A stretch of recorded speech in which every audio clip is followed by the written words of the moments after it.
Welcome to the Solid Verbal. And now, Dan and Ty. Dan Rubenstein, our guest of honor today, has not been on this show in a little over a decade, if you can believe it. That's how old we are. I could not believe my eyes when I went to our website and saw how long it's been. Ralph Russo from The Athletic is going to join us today. Been too long.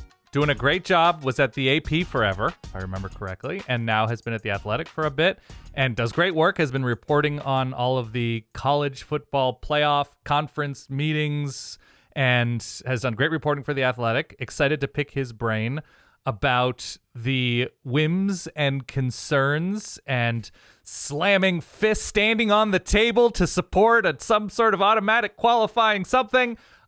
He's done great. Can't wait to pick his brain. Hey, real quick, it'd be great if you could consider subscribing to the YouTube channel down below. It really helps us out. We've talked a little bit about this subject, and we try not to talk too much about it, because if you do that, people start to glaze over. Bummers. Yeah. Right. It's bummers. It's college football business. People just want to talk about the football. We can assure you that starting the first week of July, we actually are going to start talking about the football. Our previews are going to ramp up, so make sure you hit follow. Make sure you hit subscribe wherever you can. You don't want to miss that. We've got our standard issue, What's New in 2025 episode that's going to be coming out start of July. And then after that, the following week, we'll switch it back up to 3 episodes a week and start looking through conferences and teams and all of the actual fun stuff that people listen to us to hear and people care the most about. But before we do, we have not had an opportunity to actually talk to a reporter who is on the ground trying to cover this story, trying to figure out, like us, where the playoff is headed, where the postseason at large is headed, where college football as a whole is headed. This is a very, very charged subject. So pretty excited that we get to bring Ralph back on the show. I could have been this reporter. I sat right behind Greg Sankey at a Cubs game, and I didn't say anything because he didn't look like he wanted to talk about conference. Where's the dedication, Well, Dan? this was 2 years ago, I think, and it wasn't my ticket. We got gifted tickets, the good seats at Wrigley. And I was like, that dude's wearing an SEC lapel pin. That's weird. You couldn't have just leaned over and said, "Where's it all going, Greg?" Greg, 8 or 9 games. What's your vibe? What are we doing here? Yeah, I saw the SEC lapel pin. I was like, oh, he must be somebody. As I'm like looking him down to up. And then I was like, that dude that is wearing an SEC lapel pin looks like a reasonably amount. He looks like Greg Sankey. And I was like, wait a minute. We might have a situation on our hands, Detective Rubenstein. And it was Greg Sankey. Yeah. But I did not say anything. Oh, well. Yeah. All right. Again, make sure you hit follow, hit subscribe so that you don't miss any of our upcoming episodes. Verballers.com, VERBALLERS.com. That's where you can go. That is our Patreon. You can listen to this episode, all of our episodes without the ads, get them a little bit early, get access to the Discord and the games that we're going to spin up as the season gets a little bit closer. You know the drill by now. Yes. Can't wait. Joining us now, a senior writer for The Athletic. It has been 10 whole years since we've had this gentleman on the podcast, which I can assure everybody is not by any devious design. Are you sure? Good. Now you, Ralph but now Russo, you welcome planted back to that. the show, you my planted friend. that in How people's are you? heads. That's funny because I actually found myself thinking, have I ever been on their show? Here's what I want to start out with. So you've been reporting on and visiting, I believe, in person 2 meetings. One recently, yes. Yes. All of these college football playoff and conference or conference adjacent type meetings. What have you seen? What have you heard? What is the point of all of these? And if you had to sort of top level it all, what's going on with these conversations that I assume in rooms that look like Davos or whatever? Yeah. Well, the most interesting thing I saw this week in Asheville was a hawk.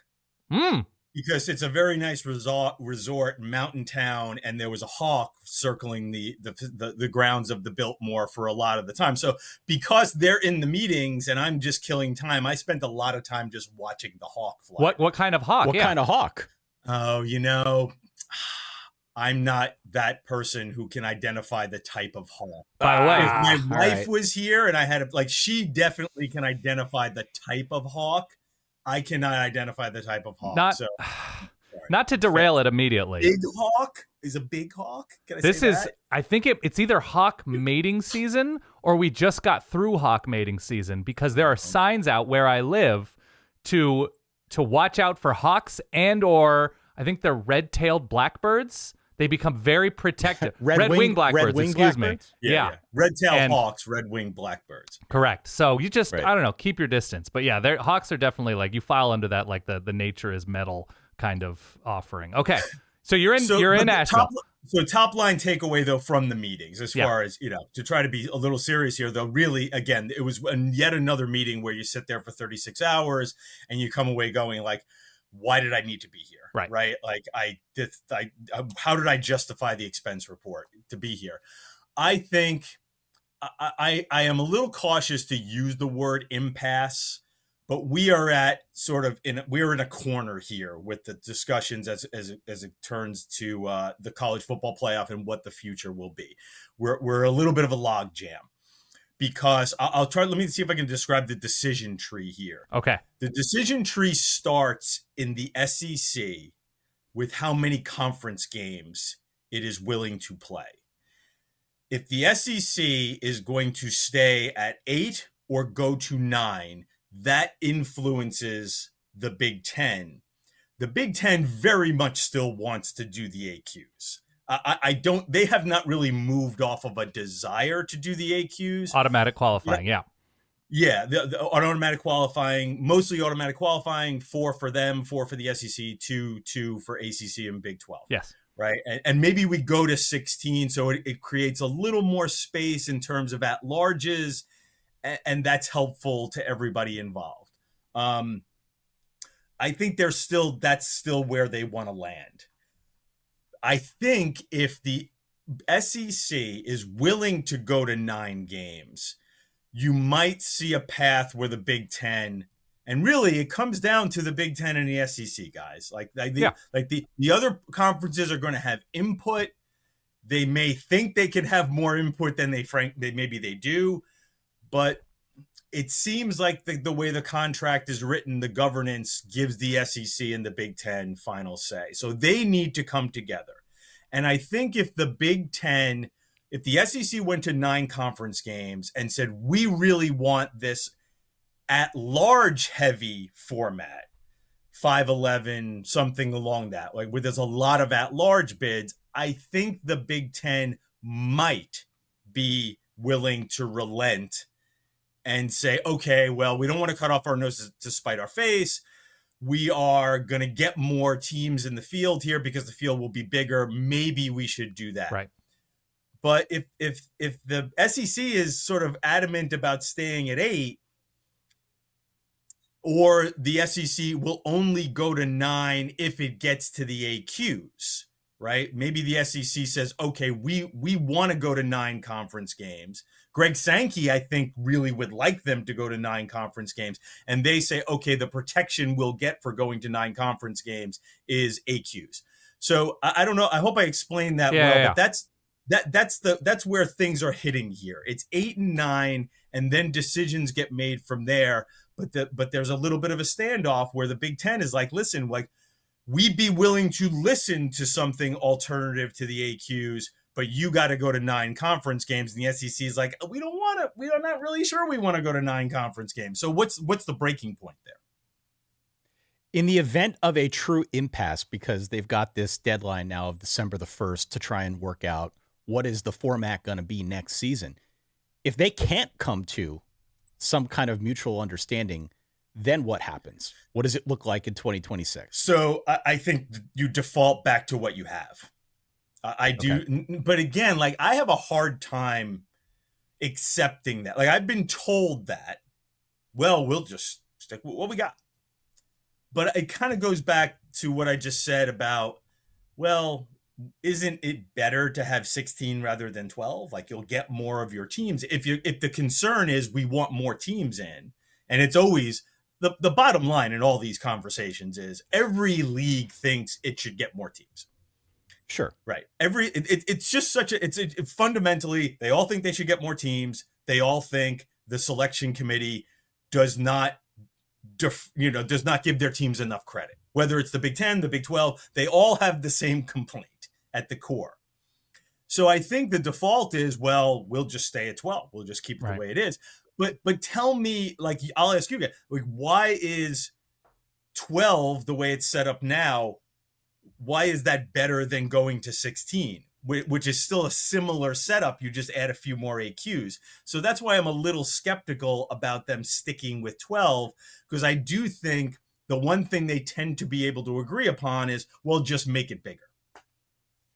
I mean, if the common complaint is that nobody trusts the committee, can they do something to put less emphasis on the committee? We talked about it on this show, just kind of spitballing, but can they incorporate computer formulas? I know the PR around that last time wasn't great, but have there been any discussions about alternative ways of selecting these teams and not just the opinions of some power brokers in a conference room? So I think that was the crux of this past meeting in Asheville. The CFP staff created, kind of sat down with their sports source analytics, which is the data provider. They brought a few outside sources in, a mathematician from Google. Did I see the Google mathematician in your article? I wanted to ask you about the Google mathematician. I want to ask more about that person later, but keep going. Unfortunately, I don't have a lot. I didn't do a very good job as a reporter. I don't know if I have more details, but they have some friends, right? It's like, nobody's perfect, Bruce. Excuse me. Nobody's perfect, Ralph. Right. We do have, it's almost like, hey, we have some friends here, and one of them is a Google mathematician. We'll bring him in. So I think what they were trying to do is say, okay, well, we're going to provide the committee with a new metric, a strength of record metric that incorporates a little more of strength of schedule, emphasizes strength of schedule. And we're going to give that to the committee, and it will allow, and the committee will use that to sort of guide their decisions. But overall, we're still in for the committee. But I'm with you, Ty. It's like, I find myself thinking, like, if the committee is the problem, and not because they're not doing, good faith work, but if the committee is the problem, then maybe try to de-emphasize the committee. So it sounds like they talked a little bit about a de-emphasizing of the committee, but not whole hog. Like it sounded like it was almost like from talking to a few people after the meeting, I came away thinking, like, it's a good effort. But if your goal is truly to de-emphasize or reprioritize where the committee's protocols are, it sounded like a little bit of a half measure. The other question that I had, and I know Chris Vanini wrote something similar, something along these lines around the time that they had the Champions League final. But since the Big Ten seems to be dead set and determined to go with this AQ format, clearly the PR around that isn't great either. But based on kind of what the concerns are of the conferences, what the Champions League in Europe does is they've got a coefficient that determines previous performance in the tournament. They then use that to try and figure out, all right, how many teams from each European league should get a spot in this broader thing. This is not to say the bigger leagues don't have their thumb on the scale as well, but at least there is something of a metric that helps guide who gets what. Has there been any kind of, discussion on the Big Ten side about incorporating something like that so that it's not always 4 or 3 or 2 every year based on the conference, but after we get a little bit more data, we can rejigger this thing so that it's more equitable? Yeah, that has been talked about. It has not been, and frankly, I think part of this strength of record conversation in terms of a metric to the committee, the more I hear about it, you use that term coefficient, right? Right. I do wonder if this metric is also, hey, and we could, if we put a different light on it, it also could be used for this, right? It's the old airplane. It's a brooch. It's a hat, right? So I think it could be repurposed for something like that, or you're not that far away from the idea of repurposing this to sort of do what you said, which is, and they had talked about this previously, this idea of like, okay, so we feel like we're rigging the system, right? That's the complaint. It's being rigged. It's predetermined. Right. What if we on the front end came up with a way to justify how we get to these numbers? Now, of course, that could be seen as you said, putting your thumb on the scale and still being predetermined. But I do think that they are looking into ways of like, here's what we want. Let's figure out a mathematical way to justify it. Right. Here's an oversimplified question. Who is holding the marker at the whiteboard? If they are in a meeting room, is it literally Tony Petitti and Greg Sankey each have markers next to a whiteboard? And because you need to funnel conversation through a central party for these kinds of conversations, it seems, in big business, in politics, whatever, that somebody is physically running the conversation in these rooms. Is it actually Tony Petitti and Greg Sankey, or is there like a central figure who is organizing this from a central perspective in these conversations? So what you're speaking to is one of the flaws in the system Right. here, because when they all get together, you're right. The person with the marker in his hand is probably Rich Clark, the college football playoff executive director, right? He is trying to be traffic cop here. Right? He is in essentially leading the meetings. But as I wrote a couple of weeks ago, the fact of the matter is, this comes down to Petitti and Sankey. Mm-hmm. Like, I think I wrote something like, get those two guys. Like, eventually, it comes down to those two guys in a room together. Right. Figure it out, come up with something, get back to the rest of us. And because that, again, it speaks to the fracture, right? We have a room of 10 commissioners and Notre Dame's athletic director, right? That's the big room where everybody seems to want to get a voice. But how relevant is that big room? And then we have the next room is the Power Four commissioners. But the fact of the matter is, if Brett Yormark and Jim Phillips don't have the same power, like quite literal, like influence on the system as Petitti and Sankey, then what's the point of that room? So what's the point of the big room? What's the point of the four room? If it's really comes down to the SEC and the Big Ten, guys, just get in a room and figure it out. But again, like, that's not a great way to make decisions. Right. If every meeting leads to, well, then we have to have another separate meeting of 4 people. And then after the 4-person meeting, well, now we have to break it down to have the 2-person meeting. Right. What are we doing? Yeah, let's offline this. It becomes a real office. In my old job, we used to say this meeting could have been an email. It seems like it could have been email. This all could have been a big email.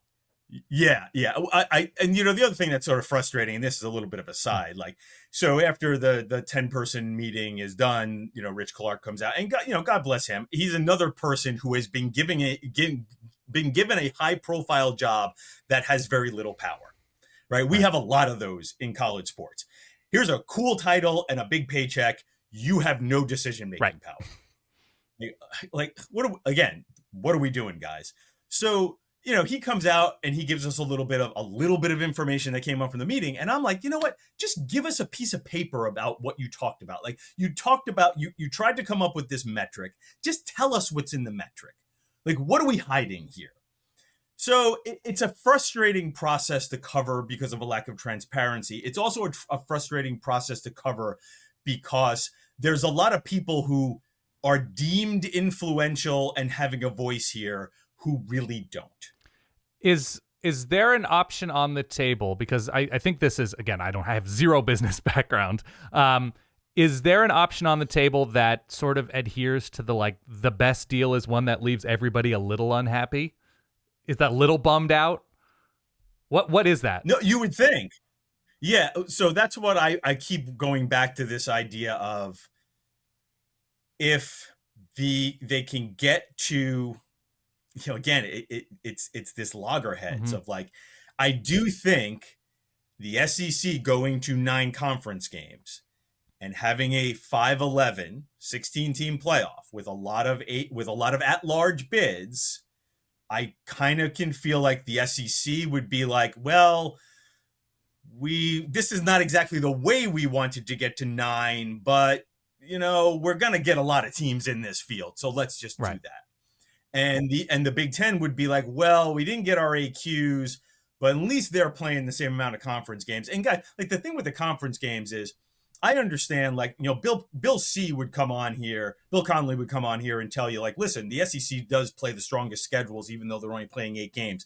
But I don't know if I have to even tell you guys, it's a simple math problem. If you just sprinkle 9 more losses in your conference in a system where the loss column is very important, you're at a disadvantage if you're the Big Ten. So I totally understand and get the Big Ten's apprehension about the 9-8 difference. So I kind of do wonder if that's the place where the two main parties are unhappy. And I think for the Big 12 and the ACC, at this point, the reason why they're so against the AQs is they just can't codify their own inferiority.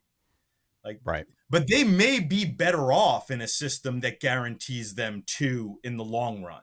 Frankly, like they may be, like the Big 12 especially might be better off in that system in terms of how many bids they get. So, but I think that they're just so apprehensive to sign up for the brand degradation. The other thing that I know we talked about here when we tried to cover this, just following your reporting and that of others, this whole idea of transform. I'm trying to use the terminology they used. Transforming. They used a very fancy marketing term for this.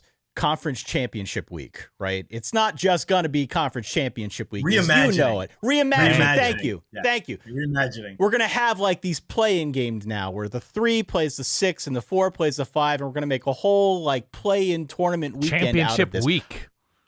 Yeah. Like we weren't really asking for that. I don't know if you were, obviously, Ralph, like where is that at right now relative to all of these other conversations that are going on?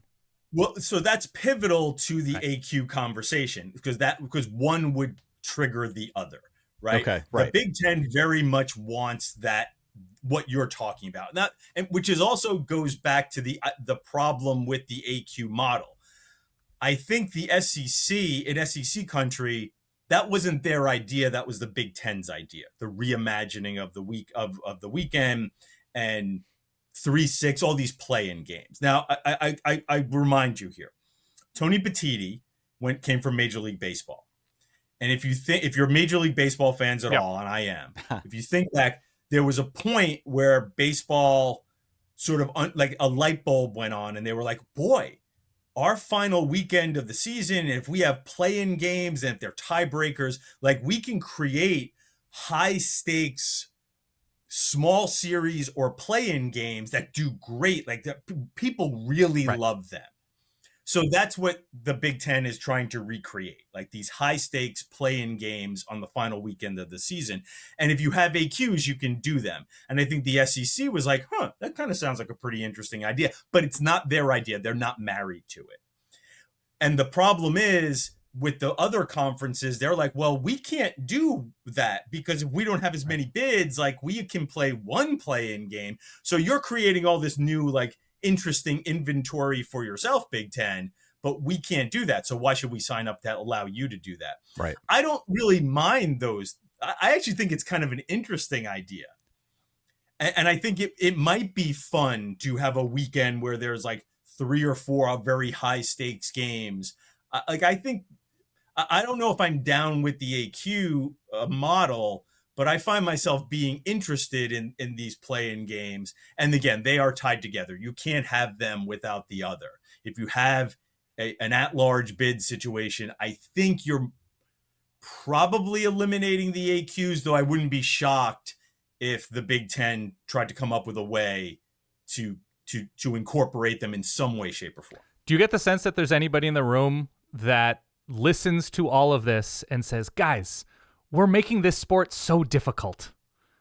We are making this so much. It's already an impossible sport to sort of leap into as an outsider between recruiting and NIL and the portal and coaching movement and a postseason that changes every 2 or 3 years at this point. Is there anybody that's like, guys, what are we doing? So I think it might be, and I hate to sort of paint Greg Sankey as the knight in shining armor coming in to save the day, because I don't think that's the case, but I do think he has been through this more than any of the other people in that room. Well, I would say this. Again, not a lot of influence, but good perspective. John Steinbrecher is, I think, the longest serving FBS commissioner. He has been through a lot of these conversations. And I think he is a person who will say, when you have conversations with, I think understands the idea that making this really complicated is a problem. But I don't know how much influence he had. But I do. But what you're saying, Dan, is so true. And I don't know if that message is really getting through. And I do wonder if anybody within the group is really sort of grabbing them by the lapels. Bill Hancock understands this too. But again, he's gone. And I don't know if anybody was listening to him anyway. Because again, it goes back to you have a title, but you have no power. So I hear you. I don't know if that voice is really ringing through. I do think Sankey understands a couple of things because he's been through the wars here. The complication piece, but also if it's unpopular, that's a bad idea. Don't jam through something that's unpopular with your fans. I do think that there is somewhere in his attaché of accumulated knowledge, he understands that we can't make this hard to understand and unpopular. For your consideration on any podcast player, search Solid Verbal, find us and hit follow or subscribe. It's just that easy. Well, what seems, I appreciate that word, unpopular, is what it seems is, from our perspective, and we have, a couple dozen listeners that we've built up through the years, that one of the most unpopular ideas of this sport and how it's evolved is the power that the Big Ten and the SEC wield in the national landscape. That they have the power because they are swallowing up these teams from smaller conferences to add cachet and brand power and value to these conferences. And that this direction where the Pac-12 is gone, the Big 12 was on the brink, that the ACC has recently been on the brink, it's not fun for a lot of fans, including fans that have long rooted for Big Ten teams and SEC teams.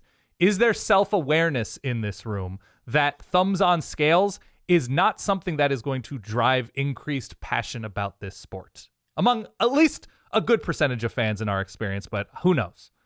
So I don't think so. I don't think that self-awareness comes until you're on the wrong side of the scale. Right. So I think the Big 12 and ACC are now having that moment of self-awareness. Oh, now we're the ones being marginalized. You're right, Dan. It speaks to such a much broader issue here. And I mean, we could go down a rabbit hole of the future of the sport and super leagues and where this all might be heading in 2032. Right. But my biggest concern can be summed up this way. At what point are you going to marginalize the large fan bases to the extent where you undercut your system, you undercut the sport? Because it's one thing to say, hey, Bowling Green, yeah, this isn't really for you. Well, you know what? A lot of MAC fans also root for Big Ten teams. And I think those fans kind of understand that, hey, we're tangentially part of this thing. Right. But as you keep going up the ladder here and say, no, you guys don't count. No, you guys don't. And now we're at the point of hey, Oklahoma State, you might be marginalized too. Well, that's a big hey, Syracuse, you're sort of second-class citizen here. I worry that as we, not just for the playoff immediate discussion, but the trend line here, if we are heading in that trajectory, that seems to be very bad for the sport. This is a big tent sport. And if we're whittling this down and marginalizing Big 12 and ACC programs to try to focus on 35 or 40 SEC, Big 10, and what happens then to the next level of that. So I think that is a bad trend line for the sport as well. And I'm hoping that these discussions, maybe a light bulb goes on, but I'm not necessarily seeing that. Who is among these conference commissioners? Actually, let's limit it to Brett Yormark and Jim Phillips from the Big 12 and the ACC. How have they been in these conversations? How savvy a negotiator with limited leverage are these guys? Is there anything creative that they're doing to try and get their own priorities in play more than obviously they've been recently? How have they been at the table? So I would say this. I always am a little apprehensive to give credit when Nothing has been accomplished. Well, when nothing has been accomplished, but no, because like you never know, who is positioning themselves Right. to take credit and who is actively behind the scenes doing things. Correct. Right. So that's a caveat to this answer. I think I'll give Brett Yormark credit for this, and not that I want to throw Jim Phillips aside, but I feel like the Big 12 was a little more proactive in on this front. When we pivoted away from the AQ model, part of that was, I think, the Big 12 and the ACC, and I think the Big 12 understood this a little more aggressively. We need to convince the SEC. Like, what can we do Right. to put forth an alternative that gets the SEC to go, hey, you know what the Big Ten was doing? We don't really love that. So they were more aggressive, and I think Yormark and the Big 12, I think it's fair to say we're a little more aggressive about, hey, how about 5-11 SEC? You guys would like that, right? Boy, you could get like 8 or 9 teams in. How cool would that be for you? I think the Big 12 recognized that was a good strategy. And I think Yormark recognized that it was a good strategy at that point to appeal to the SEC if it was also in your best interest. And it's in the ACC's best interest too. I'll give Yormark and the Big 12 a little more credit for being proactive going down that road. I'm not sure the ACC doesn't deserve any credit. Like I'm sure that they weren't just sitting on their hands there, but it did seem like the light bulb went on in the Big 12 office that like, oh, I know the way to do this. Appeal to the SEC and break those and become and create a format that might create a wedge between the SEC and the Big 10.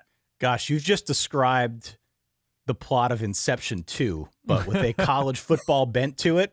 Yep. There wouldn't be a whole lot of people watching that other than us, but yeah, they got to try and do whatever they can, I guess, to make it work. How much talk has there been about breaking away entirely, either in the short term or longer term? I know that was also a headline in the early stages. We're gonna 30 minutes in. We're gonna open that portal. Okay, I think more than ever before, that is a possibility. Now, I still think it is a remote possibility, but I think if the Power Four literally just created another body, right? This new enforcement body, this college sports commission, its oversight is only going to be over the money rules, right? The stuff that came out of the settlement, NIL, roster caps, and NIL cap, and the revenue sharing cap. But once you create a new body, because the thing I would always say is, why would you leave? You just have to create another NCAA. Right. Well, they just created something that took away some of the power from the NCAA. So that seems to be, I think they just built an off-ramp. I think there's a lot of complicated legal questions as to why they might not want to take that off-ramp. But I do find the creation of the off-ramp. There's also another thing going on, and I think it's within the non-FBS and non-power conferences, especially the non-FBS conferences. I think there is a little bit of sentiment, maybe not overwhelming, of, you know what, just go. Right. Like at this point, maybe you should just go. Now, again, I think that's a frustration thing, and I think if you pulled them away and gave them a scotch and told them to calm down, they would go, yeah, you're right. That's not a good idea. They shouldn't just leave. But I do think we are hitting a point where there's enough frustration on each side where they have to take it seriously. But I would also say this: that's not imminent. 2032 is going to be when I think we have like a new landscape. And the one thing I would say to both of you guys is, because people ask me all the time, where is this heading? and I say, I don't know, my imagination is not that good. Like, I don't have a strong enough, like, what is the state of higher education? What is the state of the media? Like, there are too many outside influences. Yeah, the cable industry. Yeah. There's too many things outside of college sports influencing the direction of college sports. What is the state of the government that could be running parts of this at some point? So it's hard for me to determine, because I don't think we're on a linear trajectory. We might be on a linear trajectory where it's just, oh, the SEC grabs a whole bunch more and the Big Ten grabs a whole bunch more, and now they're the AFC and NFC. That's the linear path. But I think it would be foolish for us to think that there's some kind of other disruption that's possible that creates a bend in this path. On a new timeline, one might say. Yeah, right. We might create a reimagined timeline, I think, is how we can classify it. On a personal level, Ralph, when you are covering this story, because it is so charged and so many people care about it, on one hand, you may have some, I regret to call them lesser conferences, but conferences with, let's say, not as much power as the big two, clearly trying to mount something of a PR campaign, turn public opinion against some of these ideas that might be their best ploy to gain some leverage. Meanwhile, you've got the big two. Obviously, they are at something of an impasse as well. How do you report this story and be accurate? Because there are so many competing interests, and I mean, just from afar, it's hard to discern who is being genuine with what they're saying versus who is just trying to gain a little bit more leverage in the court of public opinion. Yeah, it is tricky, and you find yourself, I tend to try to take a little bit of a less is more approach, which is a little frustrating, right? Because as a reporter, I want to get more details and more information. I want to push more, like, okay, give me what you think on this. Let me get your perspective. But because it tends to be a little tinged with, well, your perspective is your spin, right? So you want to try to filter out some of the spin and just keep it and boil it down to more narrow issues. That's why, like, where we started, I was like, here's the main thing. Here's the decision tree. So let's kind of keep it within the realm of the decision tree. The other thing I think I try to do is take a little bit of a step back from the palace drama and the personality. Mm-hmm. This person's upset. Oh, there's friction here, and there's, discontent there. Like, yeah, definitely. But how relevant is that is hard to weigh. So I try to filter out some of that stuff and stick to just where this is heading and the sort of relevant facts without getting drawn into the personal drama and who's not talking to who, right? Who's pissed off at who, right? Wait a minute. Who's not talking to who, though? No, a few years ago, there was a lot more of that. I will say, like, the people do matter here, right? The people do matter. Like, the fact that Sankey and Petitti get along is a really big, important deal. Like the fact that the two people who probably hold the most power in this situation sort of like each other and can have, like, respectful conversations and respect each other's opinions, I think is a reason why we will get to some kind of resolution, as opposed to, I don't know, just being stuck in a ditch. Well, here's the interesting thing about them getting along specifically. So they get along, which is good because they clearly have the most leverage and power. And it's also interesting because that they have a working relationship, because behind the scenes, I'm not so sure Disney, ESPN, and Fox are completely enamored with each other. They're obviously competing for teams and conferences and windows and ad dollars. ESPN is the one right now who holds the leverage, ESPN Disney, because they are the short-term owner of this playoff and the broadcast rights that they obviously have the ability to sub-license out to TNT at this point. What does ESPN want, even if they're saying, that's not up to us, that's not our responsibility? What do they actually want? Yeah, interesting dynamic in this, and I'm glad you got to it, because I think there is an assumption that ESPN is the puppet master of the playoff and it gets whatever it wants. And I can very much tell you that if there's ever been a negotiation or an event that sort of belies that idea, it is this. Okay. Folks, I don't think ESPN wants any expansion. Like, they are running out of windows to put these games in exclusive spots. The other thing too, ESPN is not on the hook to pay more money for more playoff games. Or more SEC games at this point. Right. They would be an added negotiation. More SEC games, but I think they do kind of want some more of the SEC games. So sure.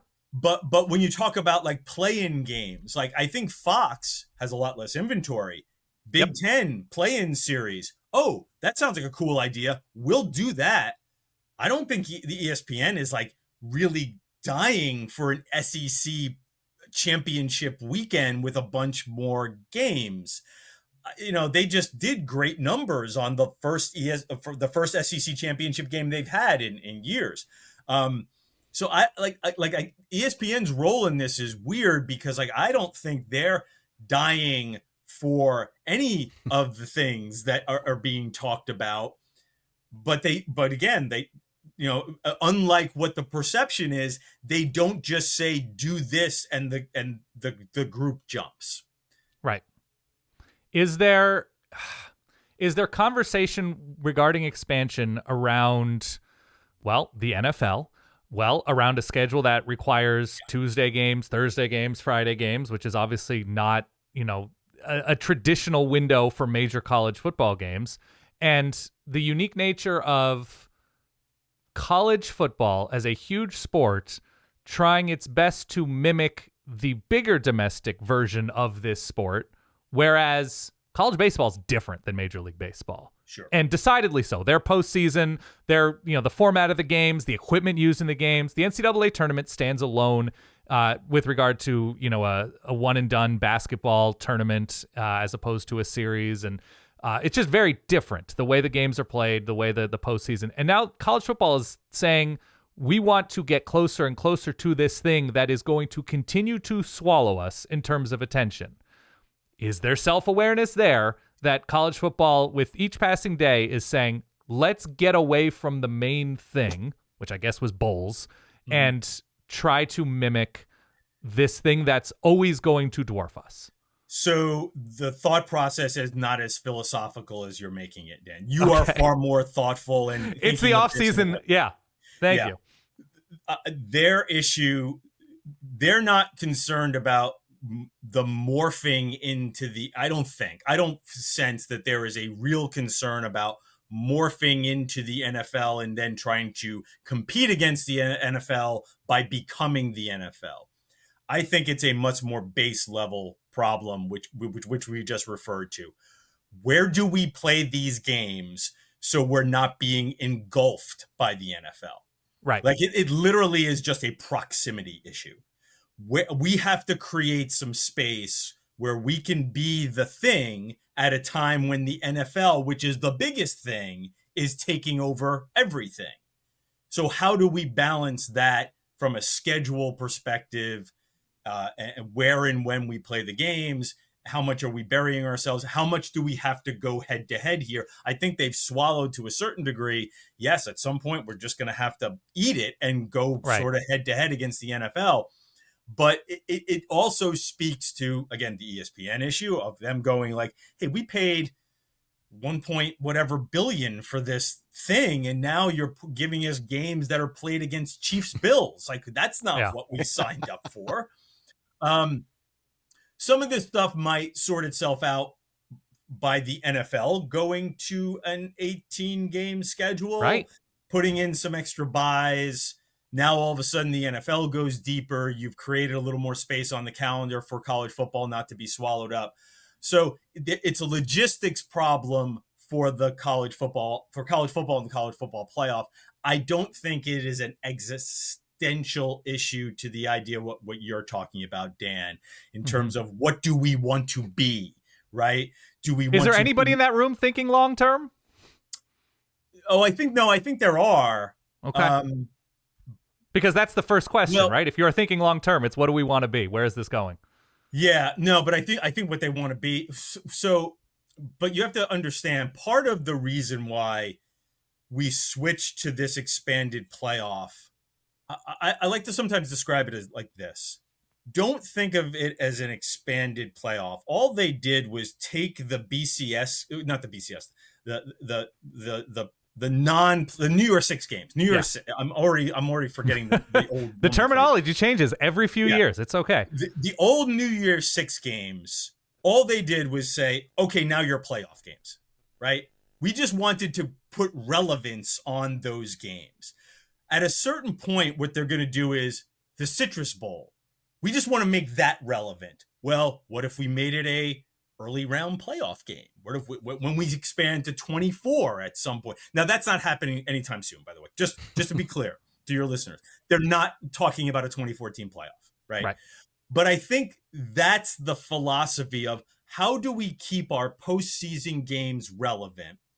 How do we keep the race to the postseason relevant for more and more of our schools? Well, how do you do that? Is you just take the bowl games and say, you're a playoff game now. That same Iowa-Tennessee game is now a playoff game. Right. If it's a playoff game, the players show up. People are excited about playing into it. People are excited about the result of it.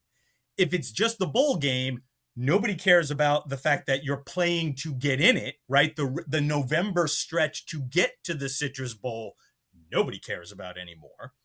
And the Citrus Bowl itself is become just something that like you and I care about it because we care about all this stuff. Right. And the bettors care about it because they can bet on it. But so I think that's the crux of playoff expansion is we have all these postseason games with good teams, with fan bases that care about those teams. But if they're not playoff games, nobody cares about them. So what do? Wave your magic wand, turn it into a playoff game. So what's next? What is the next step on this journey? Obviously, the latest stories were just like they have thrown up their hands and they're starting all over. Yeah. What is the next step? What is the next meeting? Okay, continue. Yeah, I'm not sure if it's a total restart because I don't think you're necessarily. I do think you're okay. 16. We're kind of cool with 16. I don't think the Big Ten is relinquishing AQ and the idea of that. In fact, I think maybe more than ever that ends up being. And I pivot every day. Like if you called me next week, I could tell you something different here. But I actually think that maybe the compromise is because the SEC, there's a faction, and the faction being the guy who leads the damn league, Greg Sankey, would so very much like to get them to go to 9 games that maybe they get to let's go to 9 conference games. We'll have the AQs. We'll get on board with what the Big Ten wants. That gives us the protection that we want for playing these games. It allows us to have a series with the Big Ten, and that makes us more money too.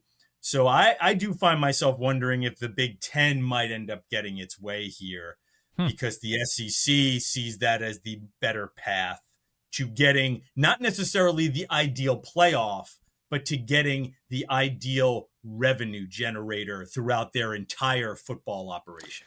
His name is Ralph Russo. He is a senior writer for The Athletic. We'll be watching your reporting like a North Carolina red-tailed hawk, Ralph. If it was a red-tailed hawk. What was the best thing? What was the best thing you ate in Asheville? Good food town. It is a good food town, and I will plug my colleague David Ubben from The Athletic is obsessed with food to an extent that I was a little taken aback. Like every moment with David was either eating or talking about where we were going to Love that. Eating. Love that. Okay. So I'm a healthy person. I like to eat. Like I'm Italian. I like to eat, but it was a bit much. Like that, the constant steering back, because frankly, guys, that's what my 80-year-old parents do in Florida. They're either eating a meal or they're talking about what the next meal will be. I would get along with them so well. Continue. You're going to be a great retiree. Thank you so much. It's the best thing you could have told me. You're going to be a great retiree. So the best thing I ate was there's a place called the Liberty House Cafe. Okay. It's a go in, order your food at the counter, and they bring it to you. It's a lovely spot, by the way. Garden, outside seating. They do it seems like I think a baked sourdough buttermilk pancake. Yep.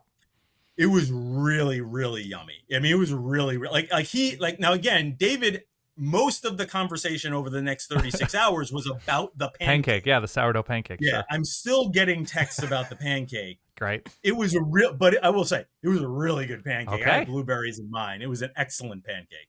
I have nothing further. Further. His name again, Ralph Russo. Find all of his great work out at The Athletic. Keep doing good things. We're going to be following it. We're going to be counting on you, Ralph. Thank you so much. Thanks, guys. It was a pleasure and an honor and all those things. And very much but maybe we can make it less than 10 really years. should. I agree. Next time. I agree. The next pizza's on me. Cool. Thanks, guys. Okay. Break it there. 3, 2. All right, one more time. That is Ralph Russo, senior reporter, senior writer for The Athletic. We are very pleased to have him back on the show. It's been far too long. Yeah, a lot of his work is trying to explain, like, if you were to ask somebody, like, hey, real quick, could you give me top level about the sort of culture and geopolitics of India? You're just like, oh, man, how much time do you have? There's a lot going on here. And I appreciate his ability to sort of make sense of it all in sort of an alchemy way. And he's making sense of something that to a lot of people, I think ourselves included, doesn't fully make sense. So always great to hear his perspective on these types of conversations and, you know, him being very patient with me, asking questions that amount to like, why are we doing this at all? And I just, you know, I got to get those off of my chest. Something that I think is underrated. Mm-hmm. You and I both worked in an office setting for years. Yeah. And anybody listening to this who goes into the office or has been in that situation is going to know exactly what I'm talking about. But on occasion, there's a big meeting that everybody knows about. Maybe you're not in it. All hands meeting. It's important. Mm-hmm. It's meaningful. And there's a lot of, I'll use his word, palace intrigue around what goes on in that room, the room where it happens, Dan. And I know from experience that being on the outside of those meetings, when you get like the report as to what happened, it's never really that exciting. No. It's really not that exciting. But you kind of just want to be in the room. You want to kind of want to be in the room where it happens. It was a whole song on Hamilton. Yeah. But like, it's never quite as exciting from the outside in. And I suspect that if you are covering this story, it's a lot of waiting around. It's a lot of getting secondhand information. There is probably on some human level an impulse to make it a little bit more dramatic than it actually is. Mm-hmm. And so I credit guys like Ralph, like Ross Dellinger, plenty of people out there working this beat who I think are doing a really good job, not really ginning this up as some sort of soap opera. That's for idiots like us to do. Correct. But Ralph has done a really good job in his own right, reporting out the facts of the story, as he said, trying to be simple with it wherever he can, even though it is complex in its own right. I appreciate that style of reporting with something like this that, again, is charged and could go a million different directions, and everybody's got an opinion on it, but he does a really good job just sort of presenting the facts as they are. I totally agree. I'm here for the palace intrigue, though. I'm down for the like, palace intrigue. Don't get me wrong, but I'm just saying he here's does a good weird job connection between not manufacturing it. You know, here's a weird connection between Jim Phillips and Greg Sankey. Their daughters actually were on the same. I was like, what? Nobody mentioned that. I'm here for it because it's all entertaining to me on a certain level, but also it is very strange because this seems to be the one major sport that from like the NFL is like, should Jalen Hurts be allowed to be pushed from behind on 4th and short? That's like the big off-season story from like an administrative perspective. The NBA teams just keep on selling, but there's nothing terribly different. And there's questions about like, oh, the NFL might go to 18 games, or the NBA should go back to 70 games or something like that. But it's not a crazy postseason organizational madness meeting. Right. I mean, there are only 2 sports that I can think of that right now feel like they are hinging on decisions being made in a conference room. One of them is golf, which we're not a golf show. That you're talking about like LIV and PGA and coming that's a together. Whole circus in and of itself. Right. College football would be the second. Yeah. And I hate it. I hate that part of it, but that's just reality. That's where we're at. I just like to think about this in terms of other sports behaving as if college football is the path forward. Where like now there's a commissioner of the National League Central standing on the table demanding the Brewers get a spot. And it's just like, it's just not an issue anywhere else. And, maybe that's the appeal point, the feature or bug kind of thing. But it is funny to think about how insane college football has been just changing. By the way, just a preview to the preview. A lot of this is in Bill Connolly's forthcoming book. The different roads taken by various conferences in the sport trying to organize itself every few years, which is, without a central governing body, and then various central governing bodies coming up and falling away. It's an insane timeline that Bill does a really good job of capturing. So I think that's out closer to the season forward progress, but just look out for that, and we'll have Bill on closer to that point. But all is absolutely true. I love it. Well, again, big thanks to Ralph for hopping on with us here and letting us pick his brain about what's all going down. We'll have to pay close attention to upcoming reports, if there are any. I'm assuming there will be over the next few weeks and months. Again, that deadline is December the 1st. Speaking of deadlines, July the 1st is when we are aiming to get our first preview out, as I said at the top of the show. We've got our intro to the season. Then we're going to dive into the group of 6. We've got 2 episodes slated for group of 6. And then moving forward, we've got 3 episodes for all the power conferences, sort of the bigger picture look, the high level stuff. Then we're going to go into individual teams, give you a bit of a preview there. Enough to be dangerous. Again, if you read your message boards or your team sites, you're always probably going to know your team better than us here, like bigger picture national show stuff. But we're going to do our part to be as comprehensive and as thorough as we can from our little 30,000 foot perch, and hopefully give you reasons to care. If nothing more, reasons to care about all of these teams and conferences. That's what we're here for. Agree. Why don't we leave it there? Again, big thanks to our guest of honor today. Big thanks to you, the Verballerhood, for your ongoing support. Hit follow, hit subscribe. Check out verballers.com. For that guy over there, my good friend Dan Rubenstein, for myself, Ty Hildebrand, thank you again. Catch you all soon. Stay solid. Peace.